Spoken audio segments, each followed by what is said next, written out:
Am I the a-hole for not allowing my daughter to wear her late mom's wedding dress, even though I let my other daughter wear it? I want to explain this as clearly as I can. I have 4 kids, oldest daughter, middle daughter, my son, and youngest daughter. And this story is about my middle child, Abby, not real name. Abby has had a hard life with drugs, and it hurt our family in many ways.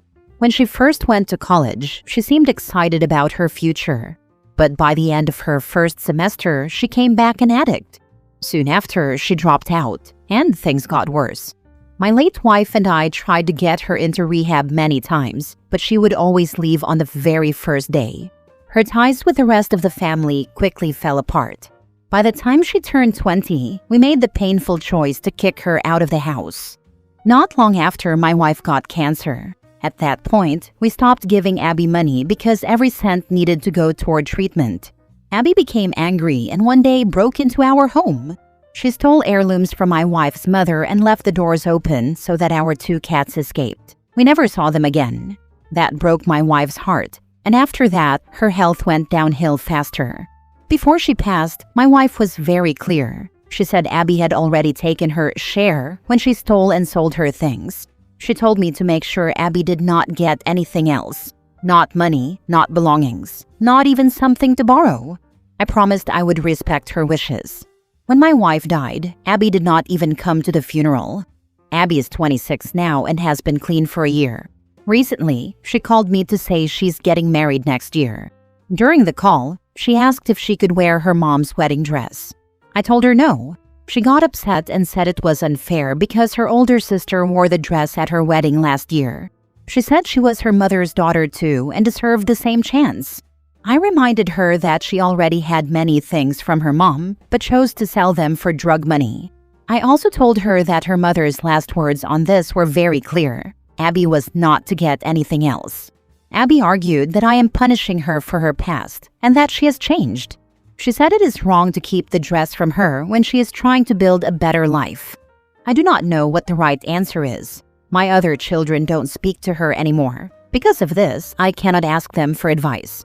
So I need to hear an outside view. Am I wrong for not letting Abby wear her mother's wedding dress even though she says she is clean and starting fresh? Now for the top comments. Not the a-hole. What has she done to earn back any form of trust? Yes, she's sober. But sobriety doesn't mean your relationship goes back to how it was. She robbed you, straight up. She stole several items with huge sentimental value from her mother. Why trust her with one of the few things you have left to share with her siblings? Don't let her have the dress. I doubt she would do anything to it. I don't believe her to be evil, but it's the principle. She doesn't deserve to wear something of such importance to your family. She did send out apology letters. I don't know how to feel about mine since it wasn't the best apology. I am low contact and see her maybe every 6 months, so I am trying to build up a relationship again, but it is hard. I don't trust her at all. If she wasn't my kid, I 100% would not speak to her again. Go with your gut. If you don't trust her, don't let her have the dress. It's as simple as that. She hasn't earned your trust back yet, and your wife was crystal clear.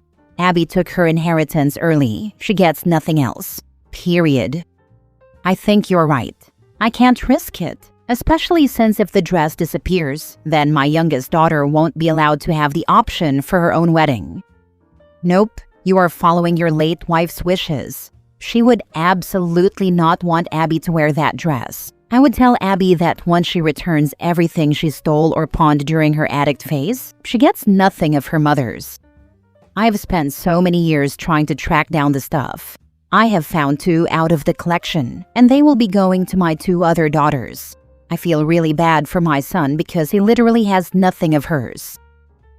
Next story. Am I the a-hole for refusing to listen to my stepmother's hurt feelings about my mom being present for my son's birth but not her?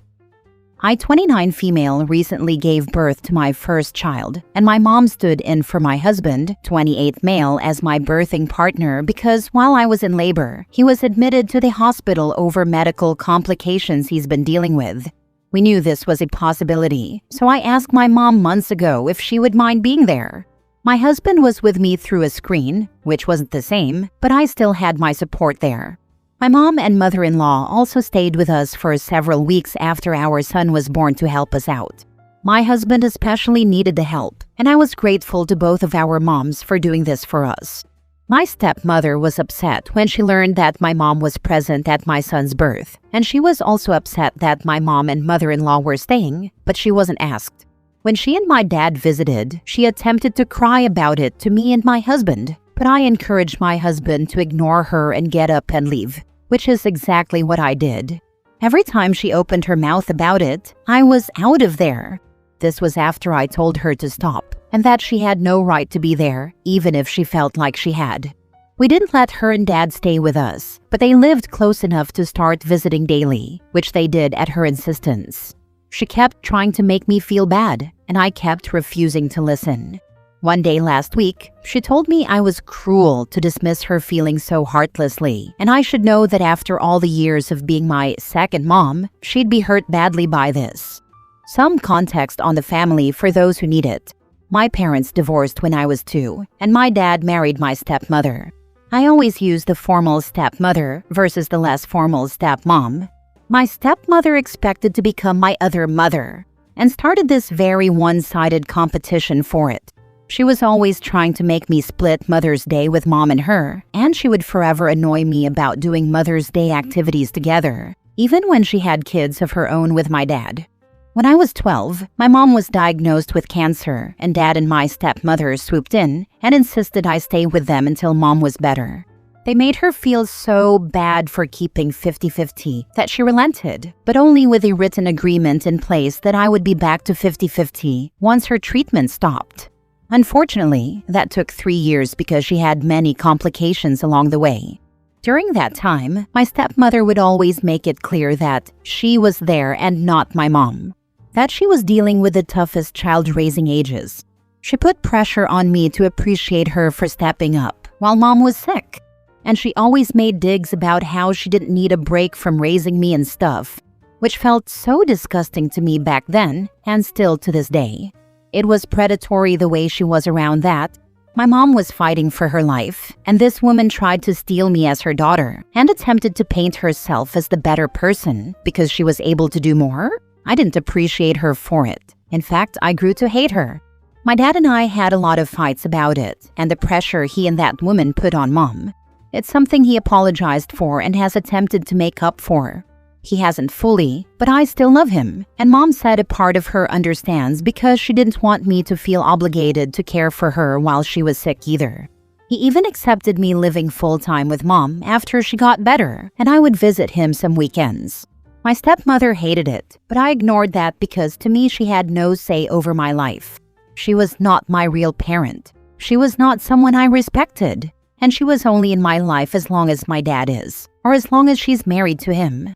After my stepmother called me cruel last week, I told her she was not welcome in my home anymore and we would have very limited contact for a while because I was not listening to her complain about the birth anymore. I said I had my mom and my child's other grandmother there, and she had no business insisting she should be there. I said her feelings are her own to deal with, not mine. Am I the a-hole? Not the a-hole. You gave birth, not a popularity contest award. And boundaries aren't optional. Having a baby is about your comfort, not her feelings. Period. Not the a-hole, but your father's wife? Big a-hole. And your father? Also an a-hole for the way he let her behave around you and treat you while your mother literally fought for her life. This woman is vile. Sorry, not sorry. She deserves a special place in hell if there is one. To act like a person battling illness is somehow an awful parent because they're tired and don't have the capability to do as much is evil. I always thought that. I sure hope if she ever gets sick, she has people willing to be kind because I won't be helping her. I'm honestly surprised you let her in your home at all after what she did to your mother. She is not someone I would have any relationship with at all. I only have her in my life because of my dad, but trust me, I am asking myself if it's worth it, and if I'll continue to allow either in. Next story. Am I the a-hole for asking my sister to give me my money back after her husband made fun of my wife's scars?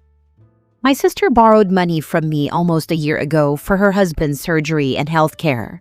They couldn't afford it, so when my sister asked me for financial help, I was hesitant. But I helped her because she's my sister, and helping her husband would mean helping her as well. I told her back then that I was hesitant, but I would help. She said she'd return the money in 3 months, but she didn't, and I didn't ask her either. So now I brought it up again. I wasn't planning on asking her to return the money, but her husband made fun of my wife's scars. My wife has small scars on her hand. It's not serious, just small scars she inflicted on herself when she was 15. I was with her back then and put a stop to it. We are both 27 now, and my brother-in-law made fun of my wife when he asked her if she's still childish and told her to cover up her hands because it's unpleasant for everyone. Both of our families were speechless, and my wife was as well. I said when we are young, we do dumb things, and he was too drunk, so he should just shut up. He got a bit more aggressive and said that it's still unpleasant, and my wife should cover up. I retaliated in my anger and told him that my wife would start covering her scars when he gives me my money back. To be honest, I get angry easily, and I wanted to insult him. My wife was holding me back to stop me, but I told her to shut up. I ended up telling him that he's a poor man and weak, who couldn't even afford his own surgery and had his wife beg for money from her brother. He got even angrier and said he would give me my money. I said, do it right now, but you can't because you can't even walk properly. Our families were interfering, and my sister was crying. I shut my mouth because I didn't want my sister to cry. Since then, my sister has been asking me to apologize because I hurt his ego, and he's in a foul mood and depressed. I told my sister that I will never apologize, and he needs to apologize to my wife. I also told her that both of them owe me money, and I want it back as soon as possible, and I don't care if they are poor. Now for the top comments. Not the a-hole. Okay, telling your wife to shut up is not okay, but I also get the fact that you were defending her and wanted to hurt him. I get the anger when it comes to protecting family. When someone goes low on my family, I scrape the barrels of hell. Exactly this. The shut up part was not cool, but emotions were running high and you reacted in the moment. When someone disrespects family like that, especially in such a cruel way, it's hard not to go for the jugular. Totally get where you're coming from. Not the a-hole. It is difficult to overcome the stigma of self-harm scars. I have many, and they're covered in various ways. If someone mocked my inability to manage my life, I think it would break me again. No matter how old I get, my attachment to living is tenuous at best. My husband, light of my life, knows this and can be very, very protective. It doesn't matter who it is, he will absolutely fight for me. You are not in the wrong. Your wife will always need you in her corner. Remind your family that the things that can drive you to self-harm can happen instantaneously. Make them remember that. Take from them the same dignity and respect they took from your wife. I stopped covering mine up. Let them stare. I survived things most of the people staring can't even comprehend. I survived my own mind trying to kill me on a daily basis. Every time someone makes a mean remark about my scars, I either give them a long, disdainful stare or ask them if they feel better now, because the comments say more about the people commenting than they do about you. Last story. Am I the a-hole for insisting my husband calls our daughter by her given name? Me, 30 female, and my husband, 35 male, have been together for close to 5 years, married for 2, and just had our first daughter, Hana. I am from Japan. My husband is European, and this will be important for the story. Before Hana was born, my husband and I had several long discussions about names. My husband was very vocal about wanting to name our first daughter Lily. He said he always loved the name and always imagined a potential daughter named Lily. I like the name, but I grew up in Japan. Because of that, I'm not able to pronounce some Western sounds properly, L being one of the worst. I told my husband I felt uncomfortable about giving our daughter a name I would be unable to pronounce properly. He was disappointed, and we talked about it multiple times. He suggested I could try speech therapy, which I was prickly about because I don't feel like I have a speech impediment. It's just the way I was raised. Eventually, we agreed on the name Hana, which is also a flower name, and he seemed happy enough about it. Long story short, now that all 3 of us are home from the hospital, I caught my husband calling our daughter Lily when they're alone. He He never calls her that when other people are around, only when it's just the two of them. When I confronted him about it, he laughed and said it's just a private nickname, and that a lot of people grow up being called by multiple names. I feel that he's needlessly confusing our infant child, and more importantly, I feel like he's breaking our promise when we agreed on not calling her that. I also feel a little betrayed that he's calling her a name I'm genuinely unable to pronounce properly. Am I the a-hole? Am I blowing this out of proportion? Or am I in the right here? Legally, my name is Brendan. I go by Max. In my case, it started the same way. My dad really wanted to name me Brendan. My mom really wanted to name me Max, as there's no Polish equivalent to the other name. My dad got his way. Legally, I'm Brendan. My mother would just call me Max anyway. As time went on, by kindergarten, I just started responding to Max more than the other name. All my friends, family, classmates, co-workers now know me as Max. Growing up, this could make roll call at school a bit confusing, as I was put down as Brendan. In my early 20s, I found it a bit confusing to know when to use which name for forms and paperwork. I tried going as Brendan in my mid-20s, so now a couple of relationships I started in that time period still know me by that name. Like my doctor, my personal trainer, and a few co-workers at one particular job site, I've since reverted back to Max. It hasn't caused me any significant hardships, other than minor annoyances here and there. But despite what a huge chunk of the thread is saying, yes, there's a chance that she'll just choose Lily as her functional name at some point. I am curious why the husband is dead set on this name though, to the point he does not care his wife cannot pronounce it.